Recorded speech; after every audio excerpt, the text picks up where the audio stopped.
আমি সদায় আমি ভাবোঁ যে এক্সামৰ আগত কিদৰে পঢ়িম, এক্সামলৈ এমাহ আছে, আমি এমাহত কিদৰে কোৰ্চ কমপ্লিট কৰিম, সেইখিনি কথা আমি প্ৰায়ে ভাবোঁ। কিন্তু মেক্সিমাম ছাত্ৰ ছাত্ৰী প্ৰায় আমি নাই বুলিয়ে ক'ব পাৰোঁ যে তেওঁলোকে নাভাবে যে তেওঁলোকে এক্সামৰ টাইমত কিদৰে পঢ়িব, এক্সাম যে ৰুটিন দিছে সেই ৰুটিন ৱাইজ তেওঁলোকে কিদৰে পঢ়িব এক্সামৰ সময়ত, আৰু সেই এক্সামৰ সময়ত কিদৰে পঢ়িব সেইটো জনাটো এতিয়াই দৰকাৰ। কিহৰ কাৰণে দৰকাৰ, আমাৰ এটা প্ৰবৃত্তি কি আছে আমাৰ মাজত, আমি যোনবিলাক হাৰ্ড কুৱেশ্যন আছে বা লং কুৱেশ্যন এনচাৰ আছে বা এছে আছে, আমি কি কওঁ পিছলৈ ঠেলোঁ। আমাৰ পিছলৈ ঠেলা এটা অভ্যাস আছে যে কোনো এটা কুৱেশ্যন এনচাৰ মুখস্থ হোৱা নাই, আমি কি কৰিলোঁ যে আমি এইটো এক্সামৰ সময়ত পঢ়ি ল'ম, এতিয়া মনত নাথাকিব, এক্সামৰ আগে আগে পঢ়ি ল'ম। আৰু যিকোনো টাইম টপিক এটা কি কৰিম যে মই এক্সামৰ আগত চাই যাম, এক্সামৰ সময়ত এদিন দুদিন যি পাম তাৰ আগত আমি চাই যাম। তেনেকুৱা বহুতৰে কি হয় এটা প্ৰবৃত্তি আছে, ভাবাৰ প্ৰবৃত্তি এটা আছে, আৰু তেনেকৈ থওঁতে বহুত তেনেকৈ কুৱেশ্যন এনচাৰ পঢ়িবলৈ থাকি যায়, জমা হৈ যায় বহুত। তো গতিকে আমি জানিব লাগিব যে আমি এক্সামৰ সময়ত কিদৰে পঢ়িম, আমি জানিব লাগিব ৰোড মেপ। HSLC 2024ত আমাৰ ৰোড মেপটো কিদৰে হ'ব, কিদৰে আমি এক্সামৰ সময়ত পঢ়িম, সেইখিনি জনাটো খুবেই প্ৰয়োজন। আৰু সেইটো জানিলেহে আমাৰ এইখিনি যিমান পঢ়ি আছোঁ এক্সামৰ টাইমত যদি আমি ভালদৰে নপঢ়োঁ, এক্সামৰ টাইমটো যদি ভালদৰে ইউটিলাইজ কৰিব নোৱাৰোঁ, তেতিয়া কিন্তু আমি যোনটো ৰিজাল্ট পাব লাগিছিল সেইটো ৰিজাল্ট পাবলৈ সক্ষম নহওঁ। আজিৰ ভিডিঅ'ত আমি ডিছকাছ কৰিব গৈ আছোঁ HSLC 2024ৰ ৰোড মেপ। আমি এক্সামৰ সময়ত কোনদিনাখন আমাৰ যি গেপ থাকিব, এদিন দুদিন যি গেপ থাকিব, সেই গেপত আমি কিদৰে আমাৰ পঢ়াখিনি মিলাম, কিদৰে আমি পঢ়ি পেলাই এটা ৰিভিজন কমপ্লিট কৰিম, সেইখিনি কথা আজি ভিডিঅ'ত ডিছকাছ কৰিম। তেন্তে ভিডিঅ'টো ষ্টাৰ্ট কৰোঁ। ৰোড মেপখনত আমি ডিছকাছ কৰিম যে আমি ৰুটিনখনো থাকিব, আমাৰ ৰুটিনখন আমাৰ গেপ কি আছে, আমি কিমান দিন কিমান গেপ আছে, সেই গেপখিনিত আমি কিদৰে পঢ়িম, সেই গোটেইখিনি কথা ডিছকাছ কৰিব ওলাইছোঁ।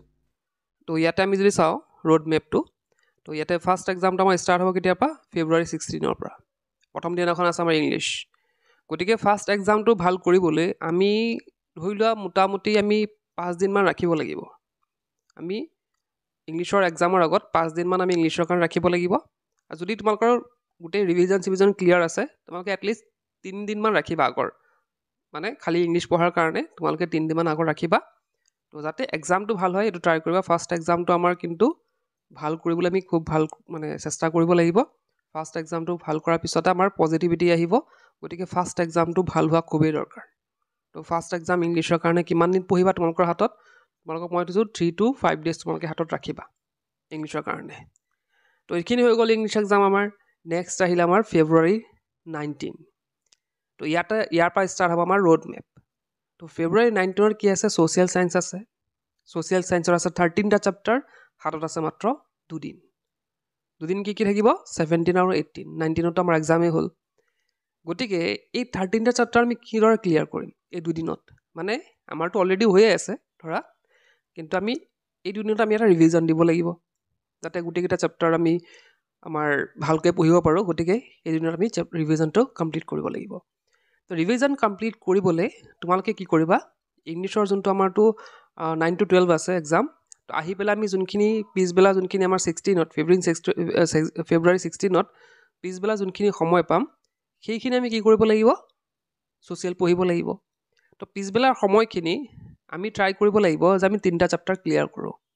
February 16ত আমি কি কৰিম, আহি পেলাই আমি কি কৰিম, আমাৰ 3টা চেপ্টাৰ আমি কমপ্লিট কৰিম। 3টা চেপ্টাৰ আমি কি কমপ্লিট কৰিম, আমি সদায় কি কৰিম, আমি হাৰ্ড টু ইজি যাব লাগিব। যোনকেইটা হাৰ্ড চেপ্টাৰ, যে মোৰ কাৰোবাৰ হয়তো হিষ্ট্ৰীৰ হাৰ্ড লাগে, কাৰোবাৰ হয়তো পলিটিকেল হাৰ্ড লাগে, তো যোনখিনি হাৰ্ড চেপ্টাৰ হয় সেই 3 দিনত তোমালোকে সেই 16 Februaryত 3টা চেপ্টাৰ যে ল'বা, যে একদম গোটেইকেইটা হাৰ্ড চেপ্টাৰ ল'বা। তো সেই হাৰ্ড চেপ্টাৰকেইটা তোমালোকে 16তে কমপ্লিট কৰিব ল'বা। এতিয়া আমাৰ 16ত 3টা চেপ্টাৰ কমপ্লিট কৰাৰ পিছত আহিল 17। তো 17ত আমি টাৰ্গেট ল'ম 7টা চেপ্টাৰ। 7টা চেপ্টাৰ আমি 17ত টাৰ্গেট ল'ম। তো 7টা চেপ্টাৰ আমি কি কৰিম, সেই 3টা চেপ্টাৰ শেষ হোৱাৰ পিছত যোনকেইটা হাৰ্ড আছে তেনেকৈ হাৰ্ড টু ইজি আমি 7টা চেপ্টাৰ পূৰা কৰিম। গোটেই দিনটো আমি ভালদৰে পঢ়িম আৰু 7টা চেপ্টাৰ ধুনীয়াকৈ চাম। নেক্সট আহি গ'ল 18ত। 18ত থাকিব আমাৰ কাৰণে 3টা চেপ্টাৰ। প্ৰথম দিনাখন 3টা, তাৰপিছত 7টা থাকিলে আমাৰ 3টা চেপ্টাৰ। 3টা চেপ্টাৰ আমি কেতিয়া কমপ্লিট কৰিম, 18ত কমপ্লিট কৰিম। February 18ত আমি 3টা চেপ্টাৰ ৰাতিপুৱা ভাগতে আমি শেষ কৰি দিম। আগবেলাত আমি কি কৰিম, 3টা চেপ্টাৰ কমপ্লিট কৰি দিম, আৰু পিছবেলা আমি কি কৰিম, গোটেইকেইটা চেপ্টাৰ এবাৰ ওপৰৰ পৰা চাম আমি। তো পিছবেলা আমাৰ বহুতো ছাত্ৰ ছাত্ৰীয়ে কি কৰে, তেওঁলোকৰ মই দেখা পাওঁ, তেওঁলোকে পিছলৈ ঠেলে বস্তুবিলাক, তেওঁলোকে পিছলৈ থৈ দিয়ে যে মই কাইলৈ পঢ়িম, হাৰ্ড চেপ্টাৰকেইটা পিছত পঢ়িম তেনেকৈ গৈ পেলাই কি হয় তেওঁলোকৰ এক্সামৰ আগদিনাখন তেওঁলোকে বহুত ৰাতিলৈকে পঢ়িবলগীয়া হয় যাৰ ফলত তেওঁলোকৰ টোপনি ক্ষতি হয় আৰু এক্সামত তেওঁলোকে ভালদৰে পাৰফৰ্ম কৰিব নোৱাৰে গতিকে মই যিদৰে ক'লোঁ যে আগতে গোটেইখিনি কমপ্লিট কৰিব ট্ৰাই কৰিবা সেইকাৰণে মই কি কৰিছোঁ যে ফেব্ৰুৱাৰী 18 তোমালোকে কি কৰিবা বাকী 3টা চেপ্টাৰ তোমালোকে কমপ্লিট কৰিব লাগিব তো তেনেকৈ যদি পঢ়ি যোৱা মই ভাবোঁ যে তোমালোকৰ মানে কমপ্লিট হৈ যাব গোটেই ৰিভিজন কমপ্লিট হৈ যাব তো নেক্সট আমাৰ আছে ফেব্ৰুৱাৰী 23 তো ইয়াতে আমাৰ MIL আছে MIL কাৰোবাৰ হিন্দী বা আছামিজ থাকিব পাৰে তো ইয়াতে চাবা তোমালোকে ইয়াত আছে 16টা চেপ্টাৰ আছে আৰু হাতত আছে আমাৰ 3 দিন যিহেতু MIL ছাবজেক্ট বহুত পঢ়িব থাকে গ্ৰামাৰ ছেকশ্যন ইয়াতে সোমাই আছে গতিকে আমি তেনেদৰে আমি পঢ়ি যাব লাগিব এতিয়া MILৰ কথা যদি কওঁ আমি ফেব্ৰুৱাৰী 19 ছ'চিয়েল এক্সাম ছ'চিয়েল এক্সামৰ পৰা আহি পেলাই আমি MIL পঢ়িম MIL আমি কি পঢ়িম প্ৰথমতে 3টা চেপ্টাৰ পঢ়ি ল'ম আমি যি আমাৰ হাৰ্ড আছে সেইখিনি আমি পঢ়িম আমি গ্ৰামাৰ পাৰ্টখিনি কিন্তু আমি লগে লগে কৰি যাম তোমালোকে ধৰা 3টা চেপ্টাৰ পঢ়ি হৈ গ'ল গ্ৰামাৰখিনি তোমালোকে চালা তো গ্ৰামাৰখিনি মাজে মাজে তোমালোকে যেতিয়া টাইম পোৱা তোমালোকে গ্ৰামাৰখিনি কৰি যাবা তো এইখিনি হৈ গ'ল 3টা চেপ্টাৰ প্ৰথমতে কৰি দিলোঁ নেক্সট আমাৰ আছে কেতিয়া 20ত আমি কি কৰিম আমাৰ নেক্সট আমাৰ 20ত আমি টাৰ্গেট ৰাখিম 20ত আমাৰ থাকিব 7টা চেপ্টাৰ আমি টাৰ্গেট ৰাখিব লাগিব 20ত লগতে গ্ৰামাৰ ছেকশ্যনো থাকিব নেক্সট আমাৰ 21ত বাকী যোনটো 6টা থাকিব 6টা চেপ্টাৰ আমি কমপ্লিট কৰি পেলাম এতিয়া কথা হ'ল 20ত আমি 22ত কি কৰিম 21লৈকে আমাৰ শেষ হৈ যাব তো 21ৰ আমি 6টা চেপ্টাৰ আমি টাৰ্গেট ৰাখিছোঁ তো বাকীখিনি সময় 22ৰ যিমানখিনি 6টা চেপ্টাৰ পঢ়ি যিমানখিনি সময় থাকে সেইখিনিৰ পৰা আমি ষ্টাৰ্ট কৰিম আমাৰ যোনবিলাক কম্প্ৰিহেনশ্যন পাৰ্টটো আছে এছে ৰাইটিং মানে ৰচনা লিখন বাকী আমাৰ আবেদন লিখন প্ৰতিবেদন লিখন সেইখিনি আমি টাইম দিম আৰু লগতে আমাৰ গ্ৰামাৰ পাৰ্টটো আমি এইকেইদিনটো কৰিয়ে থাকিম মাজে মাজে কিন্তু আমি সেইদিনাখন 22ত আমি কি কৰিম ধুনীয়াকৈ সেইখিনি গ্ৰামাৰ প্ৰেক্টিছো কৰি যাম আৰু যিমান কম্প্ৰিহেনশ্যন আছে ৰচনা সেইখিনি আমি কি কৰিম 22ত আমি কমপ্লিট কৰিম নেক্সট আছে আমাৰ 23ৰ পিছত আছে আমাৰ 27ত জেনেৰেল চায়েন্স আছে তো জেনেৰেল চায়েন্সৰ কাৰণে আমাৰ আছে 16টা চেপ্টাৰ ইয়াত পঢ়িবলৈ বহুত আছে তো ইয়াতে 16টা চেপ্টাৰ আছে আমাৰ হাতত 3 দিন এতিয়া আমি কি কৰিম MIL এক্সামটো দি আহি 23ত আমি পিছবেলা যোনখিনি সময় পাম সেইখিনি আমি কি কৰিম 2টা চেপ্টাৰ কমপ্লিট কৰিম 2টা চেপ্টাৰ যিমান আমাৰ হাৰ্ড চেপ্টাৰ আছে সেইখিনি 2টা চেপ্টাৰ আমি উঠাম তাত থকা আমাৰ ছায়েন্সৰ কিছুমান মেথছ থাকিব পাৰে তাত থাকে কিছুমান ড্ৰয়িং থাকিব পাৰে তো তেনেকুৱা চেপ্টাৰবিলাক ল'বা যাতে মানে সেইদিনাখন ধৰা পিছবেলাটো অলপ ভালকৈ তোমালোকে চাব পাৰা চেপ্টাৰবিলাক তেনেকুৱা চেপ্টাৰ 2টা ল'বা তো সেইখিনি হৈ গ'ল থাকিল আমাৰ কেইটা 12টা চেপ্টাৰ থাকিলে তো 12টা চেপ্টাৰ আমি কি কৰিম নেক্সট ডে মানে 24ত আমি কি কৰিম 6টা টাৰ্গেট ৰাখিলোঁ আকৌ 25ত আমি কি ৰাখিলোঁ 6টা চেপ্টাৰ টাৰ্গেট ৰাখিলোঁ তো এনেদৰে আমাৰ কি হ'ল 25ত আমাৰ চেপ্টাৰবিলাক কমপ্লিট হৈ গ'ল তাৰপিছত 26ত আমি কি কৰিম এইখিনি চেপ্টাৰ পঢ়ি পেলাই যোনখিনি ডাউট আছে আমাৰ ছায়েন্সত বহুত ডাউট থাকি যায় ন বহুত কনচেপ্ট বুজিবলগীয়া থাকে গতিকে 26ত সেই কনচেপ্টখিনি ক্লিয়াৰ কৰিম আৰু যদি কাৰোবাৰ কনচেপ্ট অলৰেডি ক্লিয়াৰ হৈ আছে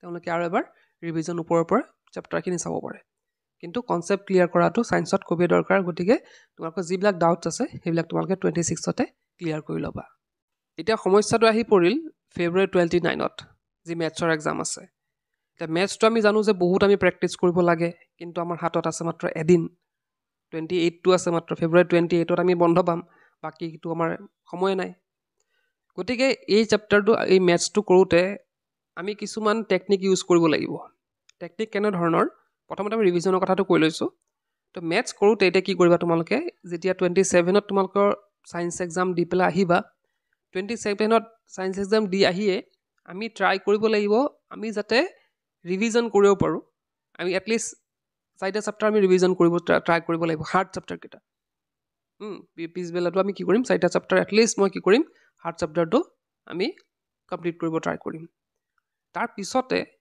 আমি কি কৰিম আমাৰ 28ত বাকী 10টা চেপ্টাৰ আমি কমপ্লিট কৰিব লাগিব অলপ টাইম দিব লাগিব ইয়াত তো ইয়াতে কথাটো হ'ল যে এদিনতে 10টা চেপ্টাৰ কমপ্লিট কৰাটো অলপ প্ৰব্লেম হ'ব পাৰে গতিকে মই এটা এডভাইচ কৰিম কি ধৰা MILত তোমালোকে 3 দিন বন্ধ পাইছা জেনেৰেল চায়েন্সত 3 দিন বন্ধ পাইছা বা বাকী আগত যি বন্ধ পাইছা তোমালোকে যদি পাৰা সেই বন্ধতে ধৰা 3 দিন বন্ধ পালে ধৰা আমাৰ এতিয়া জেনেৰেল চায়েন্স হয়তো বহুতৰ হৈ থাকে, তেওঁলোকৰ দুদিনতে গোটেইখিনি ডাউটটো ক্লিয়াৰ হৈ গ'ল, ৰিভিজনো হৈ গ'ল, বা MILত 3 দিনত তোমালোকৰ দুদিনতে গোটেইখিনি হৈ গ'ল। তো তোমালোকে অলপ সময় মেথছৰ কাৰণে দি যাবা।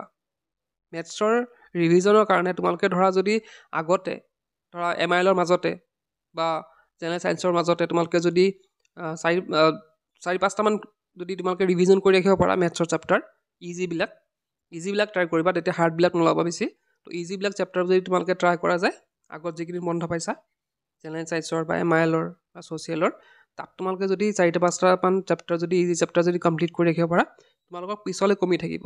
নহ'লে এদিনত গোটেইখিনি ৰিভিজন কৰাটো অলপ মানে প্ৰব্লেম হ'ব পাৰে। গতিকে তোমালোকৰ সেইটো এডভাইচ কৰিম যে মেথছৰ এক্সামত খুব কম দিন দিছে, গতিকে সেইটো তোমালোকে ট্ৰাই কৰিবা।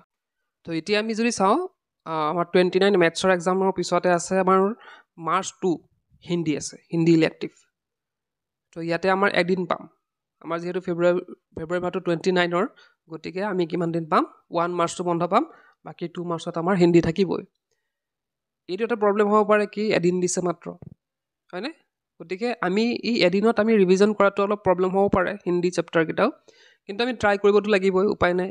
গতিকে আমি 29ত মেথছৰ এক্সাম দি আহি আমি পূৰা পঢ়িম।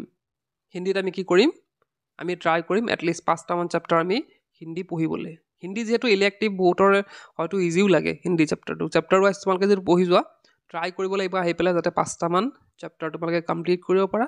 তাৰপিছতে বাকী থকা চেপ্টাৰকেইটা তোমালোকে নেক্সট ডে 7টা চেপ্টাৰ যি থাকিব, 7টা চেপ্টাৰ তোমালোকে সোনকালে ক্লিয়াৰ কৰি আগবেলাৰ মাজত ট্ৰাই কৰিবা যে যাতে মোৰ 4টামানৰ আগতে কি হৈ যায়, আমাৰ চেপ্টাৰবিলাক ক্লিয়াৰ হৈ যায়, চেপ্টাৰখিনি পঢ়ি। তাৰ পিছৰ সময়খিনি আমি গ্ৰামাৰ পৰ্চনখিনি চাম, লগতে আমি কি চাম, যোনবিলাক এছে ৰাইটিং আছে, ৰিপৰ্ট আছে, আৰু যি আমাৰ লেটাৰ আছে, সেইখিনি আমি ট্ৰাই কৰি যাম হিন্দীৰ।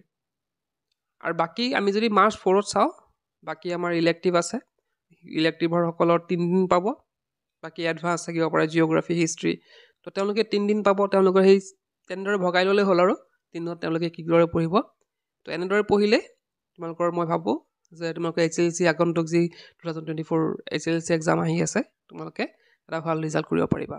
এতিয়া ৰোড মেপটো চাই হয়তো তোমালোকে আইডিয়া কৰিব পাৰিছা যে আমাৰ হাতত কিন্তু বেছি দিন নাথাকিব। এবাৰ এক্সামৰ গেপটো 3 দিন আছে, ক'ৰবাত এদিন আছে, ক'ৰবাত 2 দিন আছে। গতিকে এক্সামৰ যে এটা হিউজ গেপ তেনেকুৱা নাই। গতিকে আমি এটা কি কাম কৰিব লাগিব, আমি এতিয়াই পঢ়ি কমপ্লিট কৰিব লাগিব। যিমান পাৰোঁ আমি এক্সাম ষ্টাৰ্ট হোৱাৰ আগতে আমি জমা থ'ব নালাগিব। আমাৰ হাতত জমা থোৱা প্ৰবৃত্তি মই কৈছোঁ নহয়, মানুহৰ আমাৰ কি হয় মানে জমা থোৱা প্ৰবৃত্তি। আমি জমা থ'ম, পিছলৈ পঢ়িমগৈ, তেনেকুৱা জমা কৰি বহুত হৈ যায়। গতিকে সেইটো জমা যাতে তোমালোকে নোথোৱা। এক্সামত জাষ্ট আমি ৰিভিজনৰ কাৰণে টাইম ৰাখিম। আমি যদি কিবা এটা কুৱেশ্যন পঢ়িব থৈ দিওঁ পিছৰ অৱস্থাত, এতিয়া আমাৰ তাত বহুত টাইম আছে ক'বলৈ গ'লে, মানে দিনে ৰাতি আমি পঢ়িব পাৰিছোঁ। কিন্তু এক্সামৰ সময়ত যদি আমি গা বেয়া কৰি সেই মানে বহুত এগালমান জমা কৰি গা বেয়া কৰি ৰাতি টোপনি ক্ষতি কৰি যদি পঢ়িবলৈ যাওঁ, এক্সাম কিন্তু বেয়া হ'ব। গতিকে আমি কি কৰিব লাগিব, এইকেইদিন যিমান দিন আছে সেইকেইদিন পঢ়ি পেলাই যিমান পঢ়িব আছে গোটেইখিনি এতিয়াই কমপ্লিট কৰিব লাগিব। জাষ্ট এক্সামৰ আগত আমি যোনখিনি পঢ়িলোঁ সেইখিনি ৰিভাইজ কৰিম, সেইখিনিয়ে কথা। তো আশা কৰিছোঁ এই ভিডিঅ'টো তোমালোকৰ সহায় কৰিব।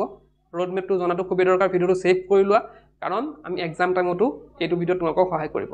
তেন্তে আমাৰ পৰা আমাৰ ইংলিছৰ 25টা ডিষ্ট্ৰিক্টৰ কুৱেশ্যনৰ পৰা কালেক্ট কৰি চল্ভ MCQ আছে তাত। তো এখন ইবুক প্ৰস্তুত কৰা হৈছে।